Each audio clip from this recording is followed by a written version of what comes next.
Hello friends, welcome to my channel. இன்னைக்கு நம்ம இந்த வீடியோவில் பவர் ஸ்டார் பவன் கல்யாணோட நடிப்பில் வெளியான ஓஜி படத்தோட ரிவ்யூ தான் பார்க்க போகிறோம். இந்த படத்தோட கதையை பற்றி பார்த்தோம்னா, படத்தோட ஸ்டார்டிங்லேயே ஒரு பெரிய போர்ட்டை காட்டுறாங்க.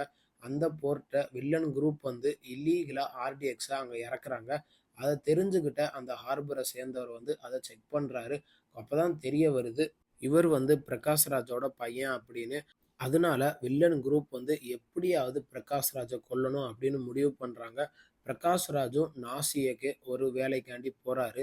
போன இடத்துல அவருக்கு ஒரு பெரிய சம்பவம் நடக்குது. அதனால பவர் ஸ்டார் பவன் கல்யாண் வந்து 15 வருஷம் கழிச்சு அண்டர் கிரவுண்ட்ல இருந்து திருப்பி ஃபீல்டுக்கு வராரு. இதை தெரிஞ்சுக்கிட்ட வில்லன் குரூப் வந்து எப்படியாவது பவன் கல்யாணையும் பிரகாஷ் ராஜையும் கொல்லணும் அப்படின்னு முடிவு பண்றாங்க. கடைசியில வில்லன் குரூப் வந்து பிரகாஷ் ராஜா கொன்னாங்களா இல்லையா, எதனால 15 வருஷம் பவன் கல்யாண் யாருக்கும் தெரியாம மறைஞ்சு வாழ்ந்தாரு, கடைசியில அவர் ஒய்ஃபுக்கு என்னாச்சு, எதனால உண்மையெல்லாம் மறைச்சு பவன் கல்யாண் இத்தனை வருஷமா இந்த உலகத்தை ஏமாத்தினாரு, ஜப்பான்ல இதுக்கு முன்னாடி இவர் என்ன பண்ணாரு, இதுதான் இந்த படத்தோட மொத்த கதையே.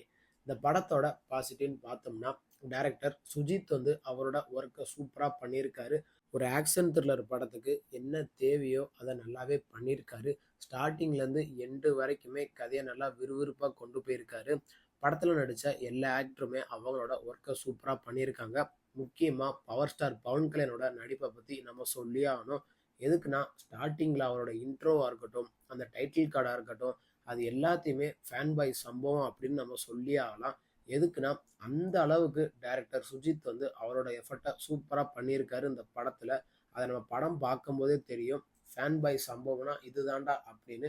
ஸ்டார்டிங்லேருந்து எண்டு வரைக்குமே பவன் கல்யாணுக்கு mass dialogue, mass scene, action அதெல்லாம் வச்சு சூப்பராக பண்ணியிருக்கார் டைரக்டர் சுஜித். அதுக்கடுத்து படத்தில் வில்லனாக நடித்த இம்ரான் வந்து அவரோட நடிப்பை வேற லெவலில் பண்ணியிருக்காரு. அவரோட இன்ட்ரோவாக இருக்கட்டும், கடைசி கிளைமேக்ஸில் பண்ணுற அந்த ஃபைட்டாக இருக்கட்டும், அவர் பேசுகிற டைலாக்காக இருக்கட்டும், எல்லாமே மாஸாக பண்ணியிருந்தாரு. படத்தில் ஒர்க் பண்ண மற்ற ஆக்டர் எல்லாருமே அவங்களோட ஒர்க்கை நல்லாவே பண்ணி கொடுத்துருக்காங்க. படத்தில் ஒர்க் பண்ண எல்லா டெக்னீஷியனுமே அவங்களோட ஒர்க்கை நல்லா பண்ணியிருக்காங்க. முக்கியமாக சினிமோட்டோகிராஃபர் வந்து அந்த ஆக்ஷன் காட்சி எல்லாத்தையுமே சூப்பராக காமிச்சிருப்பாரு. அதே மாதிரி பவன் கல்யாணோட என்ட்ரியை ஒரு ட்ரோன் ஷாட் வச்சு சூப்பராக காமிச்சிருப்பாங்க. அதே மாதிரி ஜப்பானில் நடக்கிற அந்த ஸ்டார்டிங் ஃபைட்டாக இருக்கட்டும், கடைசி கிளைமேக்ஸ் ஃபைட்டாக இருக்கட்டும், அந்த காலி இடத்துல நைட்டில் அந்த சோளக்காட்டுக்குள்ளே ஒரு பெரிய ஃபைட் நடக்கும். அதெல்லாம் பார்க்கும்போது சூப்பராக இருந்துச்சு. அது எல்லாத்தையுமே சினிமோட்டோகிராஃபர் வச்ச ஆங்கிள் எல்லாருமே மாஸாக சூப்பராக பண்ணியிருக்காரு.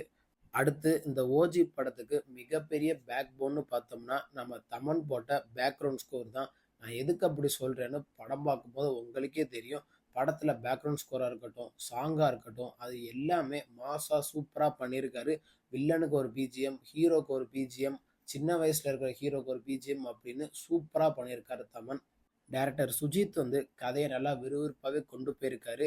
அதே மாதிரி பார்ட் 2க்கு லீடு வச்சும் படத்தை முடிச்சிருக்காரு. அதே மாதிரி இப்போ தமிழில் எப்படி எல்சியூன்னு சொல்கிறாங்களோ, அதே மாதிரி இப்போ தெலுங்குலையும் எஸ்சியூ அப்படின்னு புதுசாக கொண்டு வந்திருக்காங்க.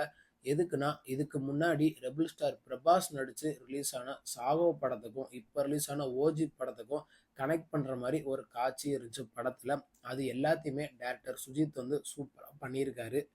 படத்தில் டைரக்டர் சுஜித் வந்து படத்துக்கு என்ன தேவையோ அதை ஸ்டார்டிங்லேருந்து எண்டு வரைக்கும் நல்லாவே பண்ணி வச்சிருக்காரு. அதே மாதிரி மதுரையில் நடக்கிற சில சம்பவத்தையும் இந்த படத்தில் காட்டியிருப்பாங்க. படத்தில் ஹீரோயின்னு பார்த்தா நம்ம பிரியங்கா மோகன் பண்ணியிருக்காங்க.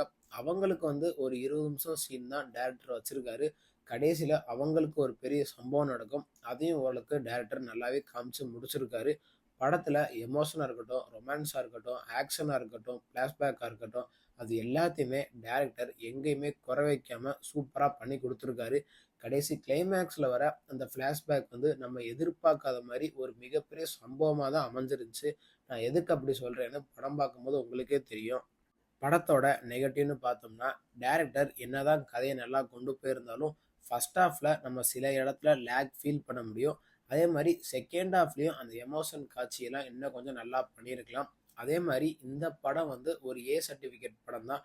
எதுக்குன்னா, இந்த படத்தில் அந்த ஆக்ஷன் காட்சியில் அந்த கத்தியை வச்சு கொல்றதா இருக்கட்டும், கையை வெட்டுறது, தலையை வெட்டுறது, காலை வெட்டுறது அப்படின்னு அந்த ரத்தம் தெறிக்கிற காட்சியெல்லாம் கொஞ்சம் அதிகமாகவே இருக்கும். அதே மாதிரி ராவா ப்ரூட்டலான சீனா இன்னும் கொஞ்சம் அதிகமாகவே டைரக்டர் வச்சிருக்காரு படத்தில். அதனால இந்த படத்தை ஃபேமிலியோட உட்காந்து பார்க்குறத அவாய்ட் பண்ணிருங்க. மத்தபடி இந்த படத்துல பெருசா நெகட்டிவ்னு சொல்றதுக்கு ஒண்ணும் இல்ல. இந்த படத்த தாராளமா தியேட்டர்ல பார்த்து என்ஜாய் பண்ணுங்க. இந்த படத்துக்கு நம்ம குடுக்குற ரேட்டிங் பார்த்தீங்கன்னா 10க்கு 7.3 குடுக்கலாம்.